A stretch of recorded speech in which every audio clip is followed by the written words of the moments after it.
Morning. আশা করছি তোমরা যেখানে আছো অনেক ভালো আছো আর সুস্থ আছো। আমার আজ আরও একটি নতুন ব্লগে তোমাদের সকলকে জানাই অনেক স্বাগত আর অনেক অনেক ভালোবাসা। আজকের দিনটা ছিল শুক্রবার আর এখন ঘড়ির কাঁটাতেই সকাল 6:30। ঘুম থেকে উঠে দেখি বাইরে ঝলমলে রোদ উঠেছে প্রত্যেকটা দিনের মতন। যাই হোক, এখন বাইরের জায়গাটা ঝাড় দিয়ে নিচ্ছিলাম, কারণ ওই যে রাবিশ ফেলছিল, ওরা এসেছিল দাদাগুলো, তো ওদের জন্য গেটটা খুলে দিয়েছি, কারণ মালটাল সমস্ত কিছু আমাদের বাড়িতেই রাখে, তো ওরা ওদের জিনিসগুলো নিয়ে গেছে। সকালবেলা ঘুম থেকে উঠে বাসি ঘরটা ঝাড় দিয়ে নিয়েছি, এখন বাইরের জায়গাটা ঝাড় দিয়ে নিচ্ছি। সকাল সকাল ঝলমলে রোদ উঠলে কাজ করতেও বেশ ভালো লাগে। তবে জানো তো, সকালে রোদ উঠে দুপুরবেলা আবার ভীষণ বৃষ্টি হয়। এটা কিন্তু আজকে কয়েকটা দিন ধরে হচ্ছে, জানি না আজকে কি হবে। সকাল সকাল ঘুম থেকে উঠে ছেলেকে ফ্রেশ করানো, রেডি করানো, ওর আজকে স্কুল আছে, তো আমি ওর জন্য এদিকে টিফিন বানাতে বসিয়ে দিয়েছি। আর ভাবলাম চলো গাছ থেকে কিছু ভেন্ডি পেড়ে নিই।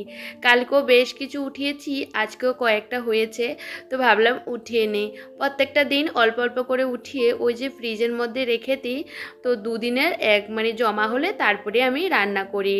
যেহেতু একটা গাছ, তবে জানো তো প্রত্যেকটা দিনই উঠাতে হয়, না হলে ভেন্ডিগুলো ভীষণ শক্ত হয়ে যায়। ছেলেকে ফ্রেশ করানো হয়ে গেছে, ওর জন্য টিফিন বানিয়ে দিয়েছি আর আমার বড়কে খাইয়ে দেবে।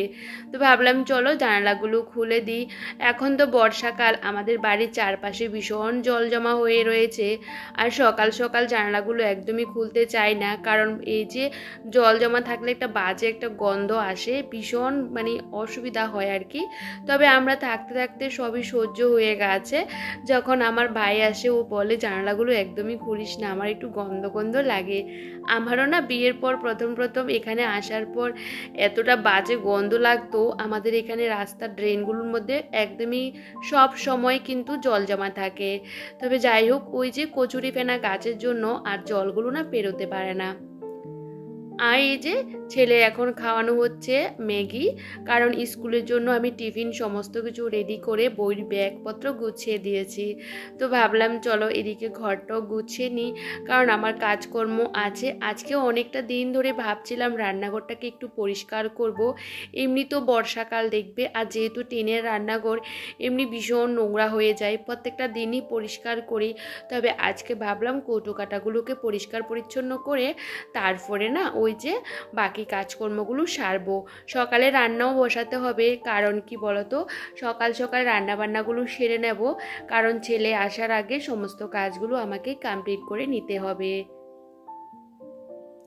আর সকাল সকাল ঝলমলে রোদ পেয়েছিলাম, তো ভাবলাম বালিশগুলো আর পাতলা কাঁথাটা একটু রোদে দিই। আর কিছু কাঁচা ধোয়া করব, সেগুলো কিন্তু ভিজিয়ে দিয়েছি। আমাকে প্রত্যেকটা দিন কাঁচা ধোয়া করতে হয়, তো ভাবলাম চলো সেগুলো কেচে বাইরে রোদে দিয়ে দেব। সকাল সকাল বেশ রোদ উঠেছে, তো সে কারণে। আর ছেলেকে একটু রাস্তাতে এগিয়ে দিয়ে আসলাম, ওর বাবা স্কুলে দিয়ে চলে আসবে। প্রত্যেকটা দিন এর বাবাই দিয়ে আসে, আর আমি গিয়ে মাঝে মধ্যে নিয়ে আসি। তো এই যে বর যেহেতু ওকে নিয়ে বেরিয়ে গেছে, তো ভাবলাম চলো আমি যেহেতু ফাঁকা আছি এখন, তাহলে রান্নাটা বসিয়ে দিই, কারণ রান্নাঘরটাকে যেহেতু পরিষ্কার করব, রান্নার পরে পরিষ্কার করে নেব। তো সেহেতু আজকে একদমই সিম্পল রান্নাবান্না করব। কালকে বেশ খানিকটা সয়াবিনের তরকারি রয়ে গেছিলো, তো ভাবলাম আজকে একটু গাজর আলু ভাজি করে নিই, আর ভেন্ডি ছিল সেগুলো ভাতের মধ্যে সেদ্ধ দিয়ে দেব। আমাদের যেহেতু দুজনের সংসার, তেমন একটা বেশি ঝামেলা নেই রান্নাবান্না, জানো তো। তো দুপুরে এই যে এগুলো দিয়ে খাওয়া দাওয়া হবে। আর সিম্পল মাঝে মধ্যে খেতে না বেশ ভালোই লাগে।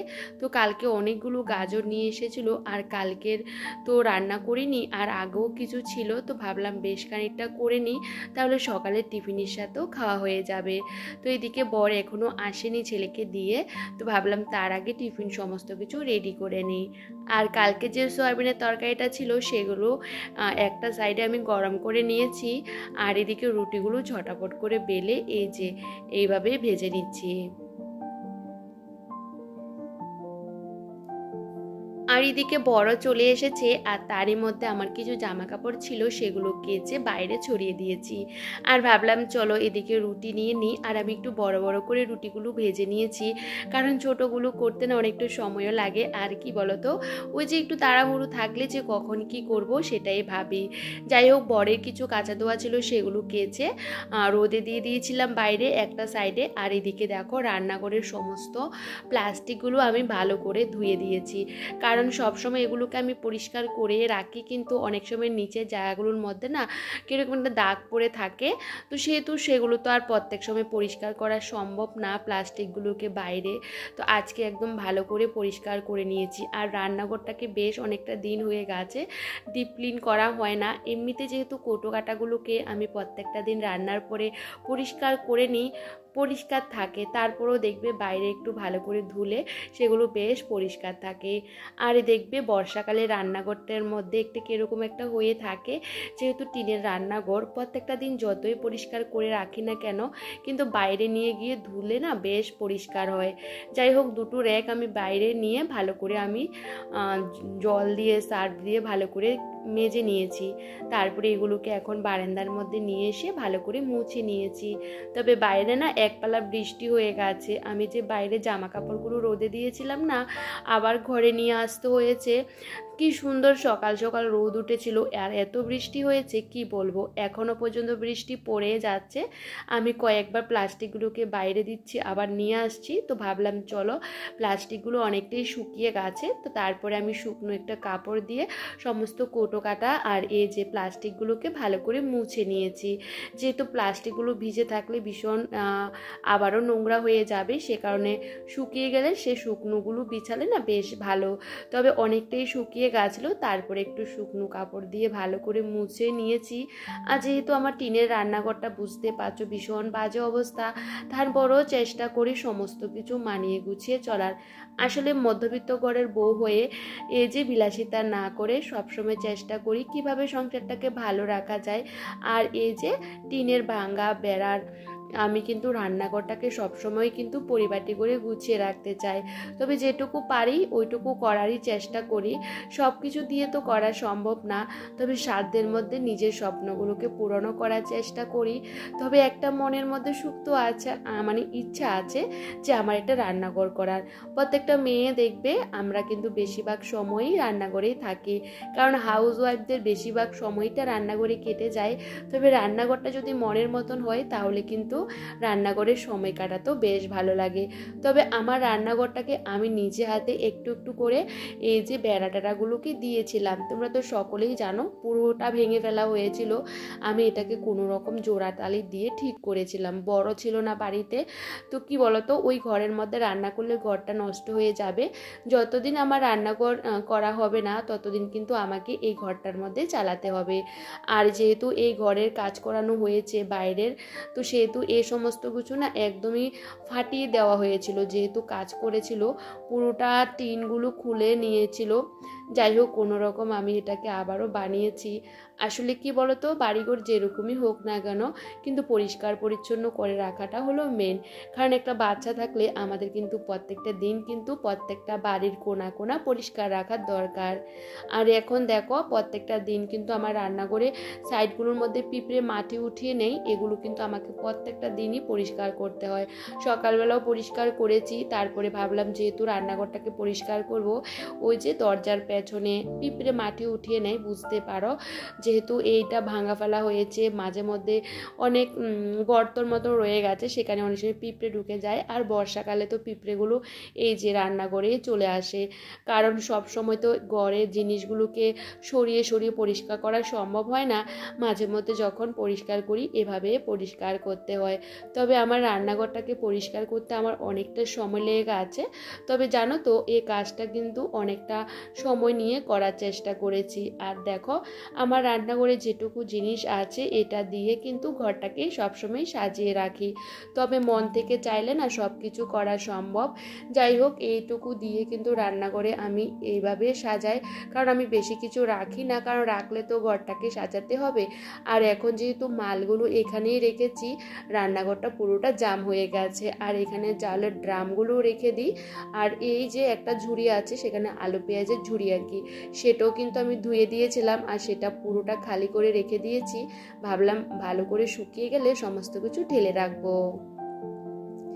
আর এদিকে তাড়াতাড়ি করে কাজটা শেষ করে গেছিলাম স্কুলে, কারণ আমার এই যে ছেলেকে নিয়ে আসতে, কারণ 10:30টার মধ্যে ওর স্কুল ছুটি হয়। আমি দৌড়াতে দৌড়াতে আজকে গেছিলাম, মাঝখানে বৃষ্টি হওয়ার কারণে না আমি টাইমের মধ্যে বেরোতে পারিনি। বর কিন্তু অফিসে বেরিয়ে গেছে অনেকক্ষণ আগে, আজকে ও ঠাকুর পুজোটা দিয়ে গেছে, বলেছে আজকে পুজোটা দিয়ে যাবে, কারণ আমি রান্নাঘরের কাজটা শেষ করতে অনেকটা সময় লাগবে। আসলে কি বলতো, ক্যামেরার মধ্যে তো তোমাদের সবটা শেয়ার করতে পারি না, কারণ আমাদের সংসারে সকাল থেকে রাত পর্যন্ত প্রচুর কাজকর্ম থাকে, তার মধ্যে মেঘলা দিন, এই যে বর্ষা বাদলের দিন, কাজকর্ম করতে না একটু অসুবিধা হয়। তারপরেও সমস্ত কিছু মানিয়ে গুছিয়ে সংসারটা করার চেষ্টা করি। একজন মধ্যবিত্ত ঘরের বউ হিসাবে আমার যতটুকু করার দরকার আমি কিন্তু অতটুকু করি, কারণ চাইলে তো অনেক কিছু করা সম্ভব না। নিজের শরীরটা যদি ভালো থাকে তাহলে দেখবে আমাদের সংসারের কাজগুলো কিন্তু ফুল এনার্জি নিয়ে করতে পারি। তবে এখন নিজে তো একানো, আমার ছোট্ট একটা বাচ্চা আছে, ওর দিকে খেয়াল রাখতে হয়। তো স্কুল থেকে আসার পর ওকে একটু ফল কেটে দিয়েছি, ওকে বলেছি কি খাওয়াবে, তো বলছে ও লেবু খাবে, ও লেবু খেতে ভীষণই পছন্দ করে। তো যাই হোক, ওকে কিছু লেবু কেটে দিয়েছি, তো ও বসে বসে খাচ্ছিল। তার মধ্যে আমি ফ্রিজটাকে মুছে নিয়েছি। আমার ফ্রিজটাকে আমি বেশিরভাগই প্রত্যেকটা দিনই বলতে পারো মুছে নিই, কারণ কি বলতো, ওই যে কিরকম একটা হয়ে থাকলে ভালো লাগে না, তো আমি সবসময় মুছে পরিষ্কার করে রাখতে ভীষণই পছন্দ করি। যাই হোক, এভাবে মুছলে না প্রত্যেকটা দিন আর কষ্ট হয় না, আর ডিপ ক্লিন করারও কোনো দরকার হয় না। আর এদিকে ফ্রিজটাকে ভালো করে মুছে আমি ঘর দোরগুলোকে ভালো করে গুছিয়ে ঘরটা ঝাড় দিয়ে আমি ঘরের ভিতরগুলো মুছে নিয়েছি। আর রান্নাঘরটাও মোছা হয়ে গেছে। আসলে কি বলতো, ওই যে আমার ছেলে দুষ্টুমি করে, এই জল দেখলে পাগল হয়ে যায়। এদিকে তো বৃষ্টির ছাদের জলগুলোর সামনে পড়ে না, পুরো বারান্দার মধ্যে কাদা কাদা হয়ে যায়। আর আমার বারান্দাটা পুরোটা অবস্থা ভীষণই খারাপ। তবে কিছু করার নেই, এখন ছেলেকে চান করাবো আর আমি নিজেও করব। আর বৃষ্টি হয়েছে, প্রচুর বৃষ্টি হয়েছে, তো ভাবলাম চলো তার মধ্যে আমার কাজগুলো আমি সেরে নিয়েছি। আর এখন ডাস্টবিনের বালতিটা একদমই ধুয়ে পরিষ্কার করে রেখে দেব। প্রত্যেকটা দিন আমি কিন্তু এখানে প্লাস্টিকগুলো জড়ো করে রাখি, অন্য কোনো কিছুই রাখি না, শুধু প্লাস্টিক। তো দেখো এখন এটাকে ধুয়ে জায়গাতেই রেখে দেব। কিন্তু অঝরে বৃষ্টি হচ্ছিল, সকাল থেকে কি সুন্দর ঝলমলে রোদ উঠেছে, এখন কিন্তু ভীষণ বৃষ্টি। আর এখন 12:30 বাজে। সকাল থেকে এই যে টুকিটাকি অনেক কাজকর্ম করলাম, করতে করতে সময়টাও পেরিয়ে গেছে। এখন চান টান করে পুজোটাও দিয়ে দিয়েছি, এখন ছেলেকে খাওয়াবো। আজকে তো তেমন কিছু রান্নাবান্না করিনি, কালকে বাসি তরকারি ছিল আর ওই যে একটু ভাজি আর ভেন্ডি, তো ভাবলাম চলো ছেলের জন্য একটু ডিম ভাজি করি আর আমাদের জন্য করবো। তবে আগে ছেলেকে খাইয়ে দিই, তারপরে আমি খাবো। তো চলো, আর ভাল লাগছে না, আমাদের এখানে না বাড়ির পাশে মেলা বসেছে। তবে আজকে অনেকটা দিন গণেশ পুজোর উপলক্ষে, আরও কয়েকদিন আগে থেকে শুরু হয়ে যায় মেলাটা, আর বেশ কয়েকটা দিন থাকবে। ভেবেছিলাম যাব, কিন্তু এই যে বৃষ্টির জন্য বেরোতে পারছি না। আজকে অনেকটা দিন ধরে মেলা চলছে, ছেলেটাও ভীষণ বায়না করছে যাবে যাবে, কিন্তু কিছুতেই পারছি না। তো একটা দিনও না বৃষ্টি হচ্ছে না, বাদ নেই, প্রত্যেকটা দিনই বৃষ্টি হচ্ছে। সকাল সকাল খুব সুন্দর ঝলমলে রোদ উঠে, তারপরে বৃষ্টি, আবার রোদ্দুর, এরকম করে চলছে। যাই হোক, এখন বর্ষাকাল বলে আর লাভ নেই। আর এদিকে ভাবলাম চলো ছেলেকে ভাতটা খাইয়ে দিই, কারণ এখন বেশি একটা বাজেনি, তবে ছেলেকে খাওয়াতে বসলে অনেকক্ষণ সময় লেগে যায়। তবে আজকে ভাবলাম যেহেতু কিছুই রান্নাবান্না করিনি, একটা গরম গরম ডিম অমলেট করে ছেলেকে খাবারটা খাইয়ে দিই, যেটুকু খাই আর কি। আর দেখো বাইরে কিন্তু আবারও বৃষ্টি শুরু হয়েছে অনেকক্ষণ ধরে, এখনও বন্ধ হয়নি। তো ভাবলাম চলো আমিও খাবারটা খেয়ে নিই, তারপরে একটু রেস্ট করব। আর এরকম বৃষ্টি হলে কি